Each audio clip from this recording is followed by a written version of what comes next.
Narrator's voice. Calm yet engaging voice. Long ago in the ancient hills of Israel, a woman named Hannah wrestled with a despair that weighed heavy on her heart.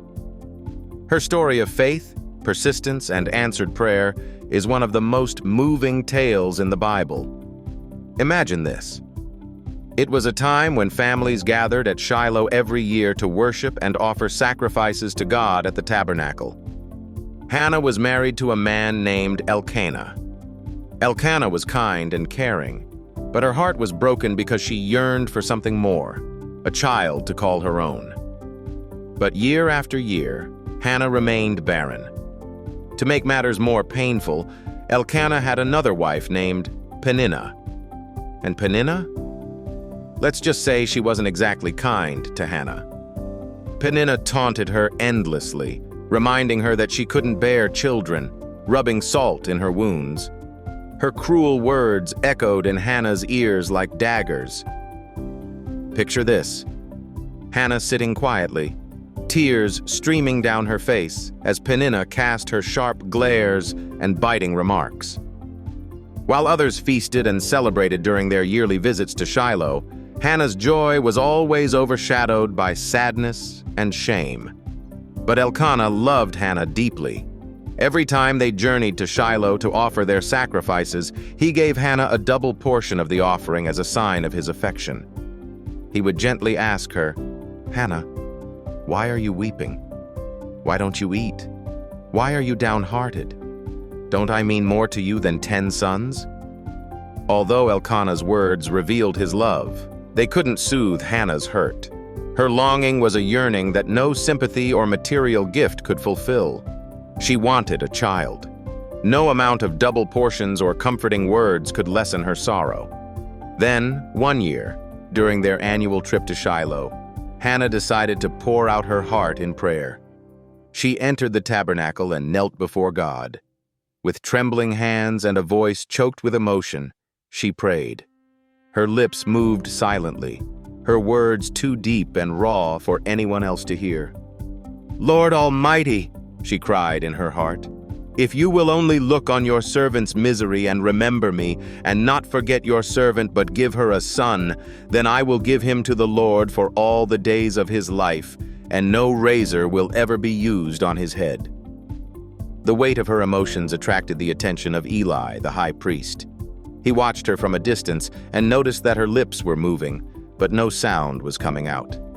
Mistaking her anguish for drunkenness, Eli approached her, saying, "How long are you going to stay drunk? Put away your wine." Imagine Hannah's shock and humility. With tears still in her eyes, she responded, "Not so, my lord. I am a woman who is deeply troubled. I have not been drinking wine or beer. I was pouring out my soul to the Lord. Do not take your servant for a wicked woman. I have been praying here out of my great anguish and grief." Eli, realizing his mistake, softened. He told her, "Go in peace, and may the God of Israel grant you what you have asked of him." In that moment, something shifted within Hannah. With faith burning bright in her heart, she left the tabernacle and, for the first time in a long time, her face was no longer downcast. She returned to her family, ate, and found a renewed hope that only trust in God could provide. And then, the miraculous happened. Scripture says that in due time, Hannah conceived and gave birth to a son. She named him Samuel, which means God has heard, because the Lord had indeed heard her cries and answered her prayer. Now, here's where the story becomes even more remarkable. Hannah didn't forget her promise to God. When Samuel was just a young boy, she took him to the tabernacle in Shiloh. Holding his tiny hand, she led him to Eli, the same priest who had once misunderstood her sorrow. "Pardon me, my lord," she said to Eli. "As surely as you live, I am the woman who stood here beside you praying to the Lord. I prayed for this child, and the Lord has granted me what I asked of him. So now I give him to the Lord. For his whole life he will be given over to the Lord." How incredible is that? Imagine the strength and faith it took for her to fulfill that promise. Samuel went on to live and serve at the tabernacle under Eli's guidance. This young boy became a prophet, judge, and leader of Israel, one who would anoint the first two kings of the nation, Saul and David. Hannah's faith didn't just change her life, it changed the destiny of an entire nation. Now let's pause here for a moment. Think about Hannah's journey. How many times have we prayed, hoping God would answer, yet felt discouraged when the waiting seemed endless? How many times have we longed for something so deeply that the ache felt unbearable? Hannah's story reminds us of the power of prayer, persistence, and faith.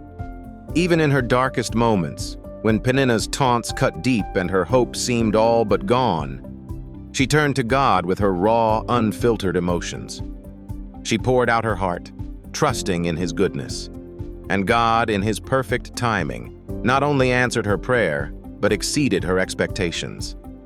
While this story begins with grief, it ends with triumph. It's a testament to the fact that God listens. He hears the cries of the brokenhearted and responds in ways that are beyond what we can imagine. So today, if you're feeling weary, if your prayers seem unanswered, if the waiting feels like it's breaking you, remember Hannah. Remember her persistence, her bold faith, and her trust in the one who holds all things in His hands. This is the story of Hannah, a woman whose prayer changed her life, her family, and a nation. Her story is a reminder that no matter how impossible things may seem with God, nothing is beyond hope.